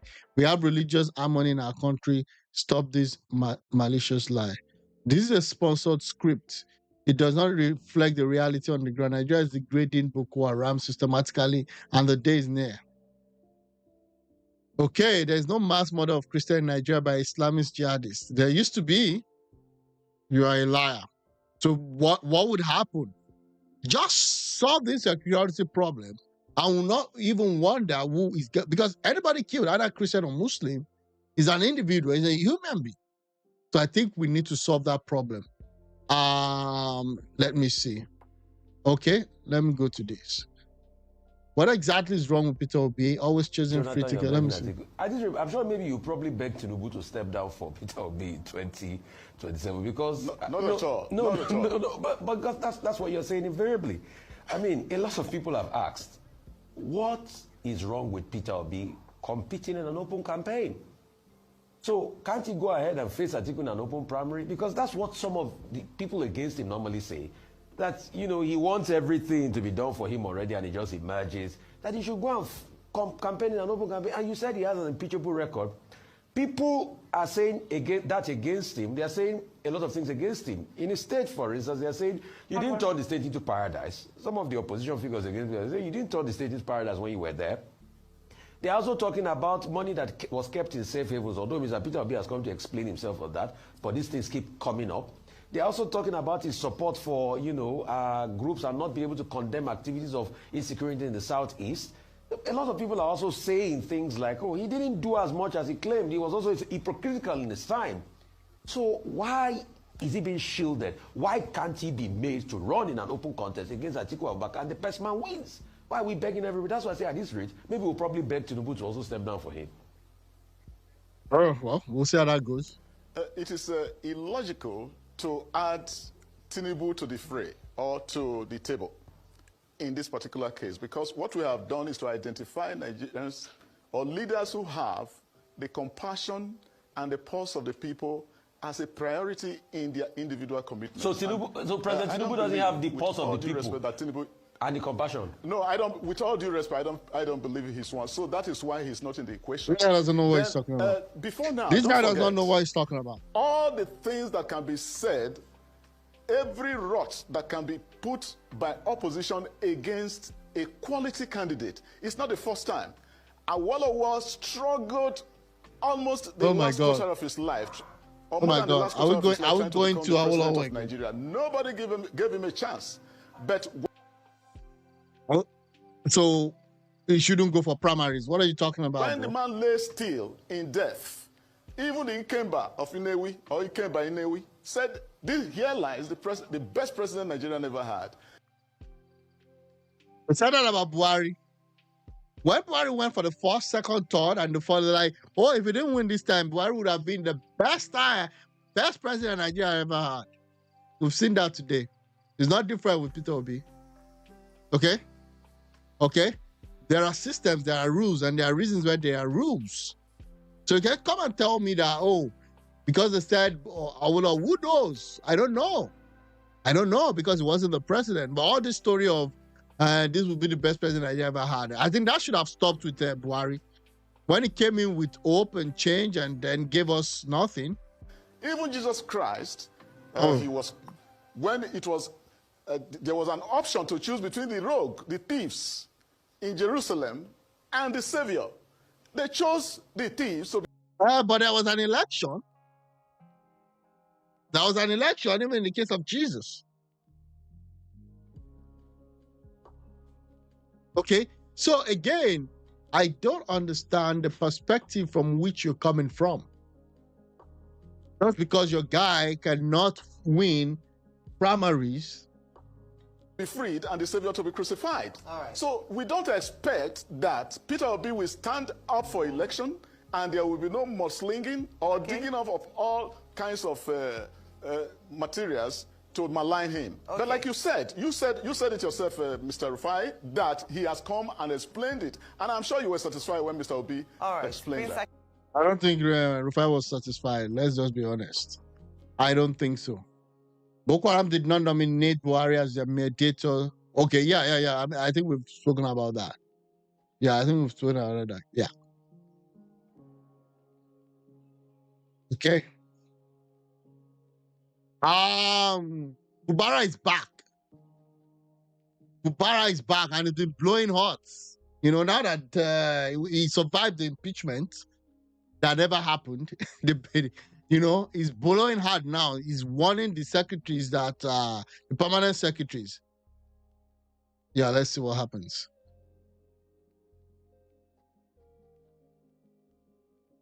Oh, no volume.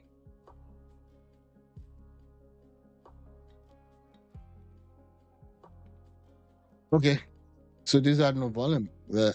Well, in short, they're just saying that it's going to go after all those top people, those top officials during the emergency rule that aided illegality. I'm still waiting on to see how it's going to do that.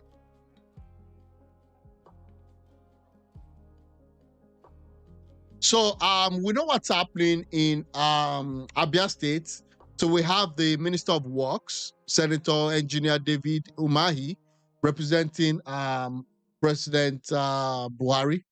So and I struggle with refuse to God makes all things beautiful. And we are witnessing beautiful things. Don't tell me stories about this Abba. I was here and I said it before. I was the young engineer that was in charge of Indegro flood control measures.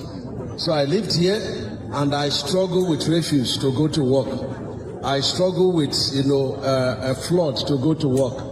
But today the story has changed. Amen. And it's like pregnancy, you cannot, close it. So on behalf of Mr. President, and together with our leaders and commissioners, and Darlington, my good brother and friend, it is my pleasure, and with the strength of this mighty men and women that are with me, and on behalf of Mr. President, and deep appreciation of our dear Governor, Dr. Alex, I want to commission this beautiful done by direct labor on Abia State government, in the name of the Father, the Son, and the Holy Spirit.